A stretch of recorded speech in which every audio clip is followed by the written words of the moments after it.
another thing they touched on, which I've been saying this for years, and it's funny how only sometimes within our culture we want to identify with this, but they touched on that biracial thing.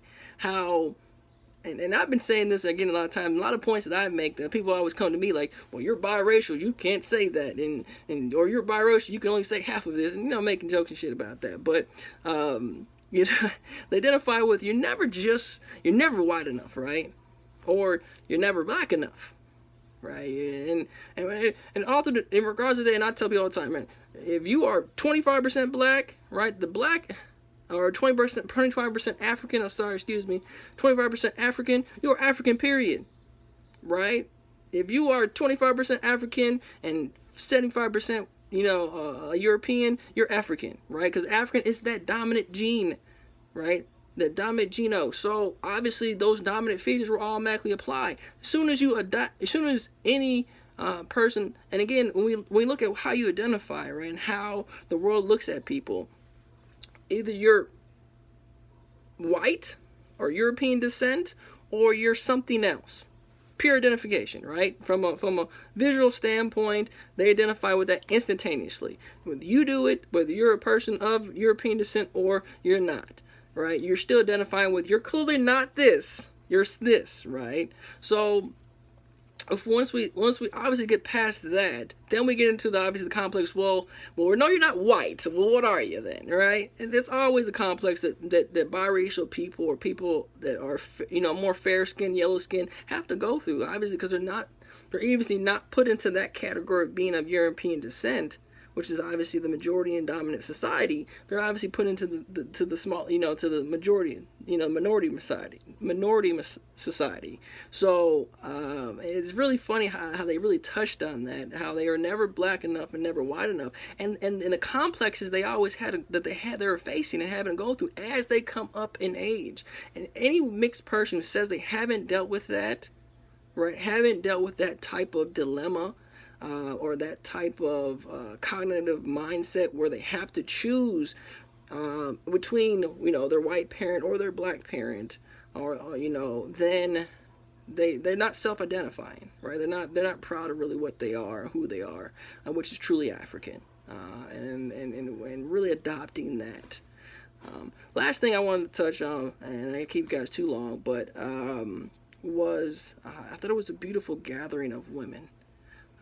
And we don't see that too often. Women with dignity, women of respect, women who self-identify and loved each other.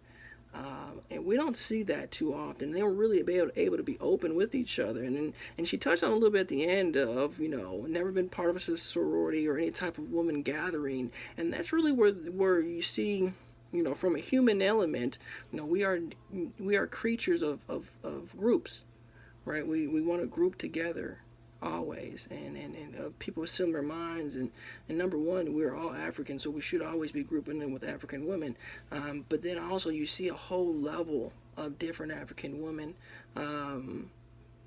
being able to get together. And I really want to focus on what Miss Curry, a lot of people are jumping on her about, is the attention from other men. I think that is something that every woman is struggling with in this society, because and I would say it's a two-parter, right? And number one, she's probably not getting the attention, like they said before, because she's not looking for it. She's happy, she's good where she's at, so she's not really looking for the attention. So it's not as self-eminent because she's not putting herself out there as a lot of these younger women are. She's not over sexualizing herself and not belittling herself and loathing herself and to fit a social norm that has to make her feel that the only way she can feel beautiful and feel desired is through sex. And she doesn't need that, right? She doesn't need that in her life, so she doesn't show that. Right, so because she's not doing that, she feels she's not getting the same type of attention that a lot of other women would. They're openly getting, but at the same time, those other women need that type of attention, but allow them to have to feel like they are desired, of self-worth, right? That's the only way that they can identify that they are beautiful, that because they have to be chased and have to be desired by other men for that, and they don't even understand that men only care about that because of their primal instinct. But if you talk to any man who had to choose between a woman who over sexualizes himself and has no self-worth and self-value and had to pick Miss Curry, it's not even a decision. It's not even a thought process, right? Men are going to easily choose Miss Curry number one, just for who she stands for, what she represents as a woman and as a mother, and as an African woman identifying that. So that's number one. And then two, you see the other side of it too, is that men also are not going to approach a woman of her stature and character on no bullshit. Straight up. You know what I'm saying? Men obviously can identify that they're not worthy of her queenship. And that's what a lot of you women have to focus on. If you conduct yourself in a queen manner, you will only attract kings. And obviously you'll be able to identify when they're jesters, right? So say that again. If you women conduct yourself as queens, you will only attract kings, and you will be able to self-identify when they are jesters, because royalty recognizes royalty, period, right? And men, if they're not a king and they don't feel adequate, they are not going to try themselves, right? Or they're going to try themselves with the knowinghood that they're going to fail, right? They're going to pursue you in a way that they know it's not going to work, just to say that they can do it, just to shoot they shot, right? As what we call it, right? But they know that it was never going to work, right? They just did it come from a primal side of, well, shit, she's fine, I got to at least try, right? She might say yes, but knowing that it's probably not going to work, and that's why they're so shocked when it does, right?